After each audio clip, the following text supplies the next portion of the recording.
Hello and welcome to this Checkmate in 2 chess puzzle from 1878. It's white's turn. Can you see the checkmate in 2? Moving your knight to e3 isn't a mate in 2, but it is one of the mates in 3. King can escape up to c6. You can then check with your queen, but the king has an escape square, and then you can just mate in 3 with the queen.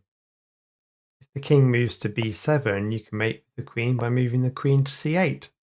Moving your knight to a5 isn't a checkmate in 2, but it is quite a nice mate in 3. The king only has one move. You can then advance your pawn, forcing the king to move upwards.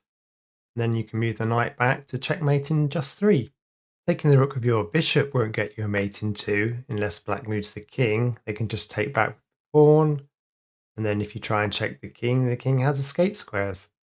Moving your knight to d6 is only a mate in 3. The king can move up to c6. You advance your pawn. King can then take your bishop, and then you can move your knight to just checkmate in 3. Okay, let's have a look at the solution to this one. So pause the video if you want some more time. To get checkmate in 2 for white, you need to move the knight to g2. If black takes your queen with their rook, you can then move your knight to f4 to checkmate in 2. If black decides to move their rook to f1, you can move your knight to f4, doing a double tackle on the king to checkmate in 2. So the rook obviously can't take both the knight and the bishop.